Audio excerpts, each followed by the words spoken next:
एक व्यापारी का पतन और उदय। प्यारे बच्चों, आज हम पंचतंत्र से एक बहुत ही मजेदार कहानी सुनेंगे। ये कहानी है एक व्यापारी, एक राजा और एक महल के सेवक की। कहानी का नाम है एक व्यापारी का पतन और उदय। एक समय की बात है, वर्धमान नाम का एक सुंदर शहर था। उस शहर में एक बहुत ही होशियार और गुणी व्यापारी रहता था। उसकी समझदारी की चर्चा दूर दूर तक थी। जब राजा को उसके बारे में पता चला तो उन्होंने उसे अपने राज्य का प्रशासक यानी सारा कामकाज संभालने वाला बना दिया। व्यापारी ने अपना काम इतनी अच्छी तरह से किया कि राजा और प्रजा सभी उससे बहुत खुश रहते थे। एक दिन व्यापारी ने अपनी बेटी की शादी तय की और इस खुशी में एक बहुत बड़ी दावत रखी। उसने राजा से लेकर राज्य के हर छोटे बड़े इंसान को दावत पर बुलाया। दावत में आने वाले हर मेहमान का उसने खूब आदर सत्कार किया और उन्हें सुंदर सुंदर उपहार भी दिए। उस दावत में महल में झाड़ू लगाने वाला एक सेवक भी आया था। गलती से वो एक ऐसी कुर्सी पर जाकर बैठ गया जो शाही परिवार के लोगों के लिए रखी गई थी। जैसे ही व्यापारी ने ये देखा, वो गुस्से से लाल हो गया।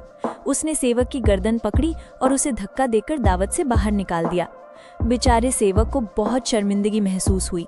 सबके सामने हुए इस अपमान का बदला लेने के लिए उसने मन ही मन एक योजना बनाई। कुछ दिनों बाद जब वो सेवक राजा के कमरे में झाड़ू लगा रहा था तो उसने देखा कि राजा बिस्तर पर लेटे लेटे ऊँघ रहे हैं, यानी आधी नींद में है। मौका देखकर वो धीरे धीरे बड़बड़ाने लगा, अरे इस व्यापारी की इतनी हिम्मत कि वो रानी माँ के साथ गलत व्यवहार करे। ये सुनते ही राजा चौंक कर अपने बिस्तर से कूद पड़े। उन्होंने सेवक से पूछा, क्या कहा तुमने? क्या ये सच है? क्या तुमने अपनी आंखों से ऐसा कुछ देखा है? सेवक तुरंत राजा के पैरों में गिर गया और बोला, महाराज मुझे माफ कर दीजिए, मैं कल रात भर जागा था, इसलिए नींद में कुछ भी अनाप शनाप बोल रहा था, मुझसे गलती हो गई। राजा ने उस समय तो कुछ नहीं कहा, पर उनके मन में शक का बीज बोया जा चुका था। उस दिन के बाद से उन्होंने व्यापारी के महल में आने जाने पर रोक लगा दी और उसकी सारी शक्तियां भी छीन ली। अगले दिन जब व्यापारी हमेशा की तरह महल आया तो पहरेदारों ने उसे दरवाजे पर ही रोक दिया। ये देखकर वो हैरान रह गया। तभी पास में खड़ा वही सेवक मजे लेते हुए बोला, अरे पहरेदारों, जानते नहीं ये कौन है? ये बहुत बड़े और ताकतवर आदमी है।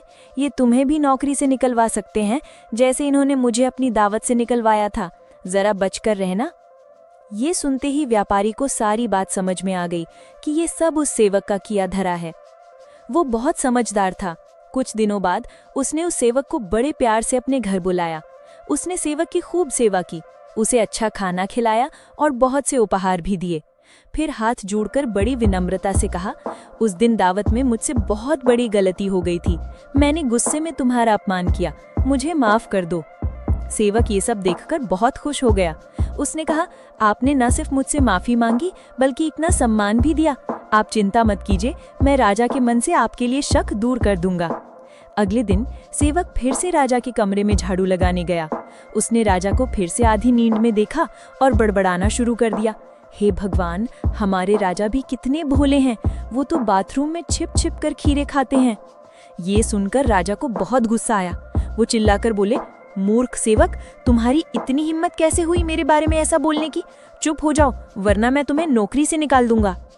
सेवक फिर से राजा के पैरों में गिर गया और माफी मांगकर बोला कि अब वो कभी कुछ नहीं बड़बड़ाएगा। उधर राजा सोचने लगे, ये सेवक तो मेरे बारे में भी झूठी बातें कर रहा था। इसका मतलब इसने उस दिन व्यापारी के बारे में भी झूठ ही बोला होगा। ओह, मैंने एक बेकसूर और काबिल इंसान को बेकार में सजा दे दी। अगले दिन ही राजा ने व्यापारी को महल में बुलवाया और उसे उसकी सारी शक्तियां और सम्मान वापस लौटा दिया। इस तरह एक समझदार व्यापारी ने अपनी गलती सुधारकर अपना खोया हुआ सम्मान वापस पा लिया। इस कहानी से हम क्या सीखते हैं? कभी किसी का अपमान न करें। हमें कभी भी किसी व्यक्ति को उसके काम या पद से छोटा समझकर उसका अपमान नहीं करना चाहिए। हर व्यक्ति सम्मान का हकदार होता है। गुस्सा बहुत बुरा है। गुस्सा हमारे सोचने समझने की शक्ति खत्म कर देता है और हम गलत काम कर बैठते हैं, जैसा व्यापारी ने किया। गलती मान लेना बड़प्पन है। अगर हमसे कोई गलती हो जाए तो उसे मानकर माफी मांग लेना ही सबसे बड़ी समझदारी है। बिना सोचे समझे विश्वास ना करें। हमें सुनी सुनाई बातों पर तुरंत विश्वास नहीं करना चाहिए। राजा की तरह हमें भी सच जानने की कोशिश करनी चाहिए।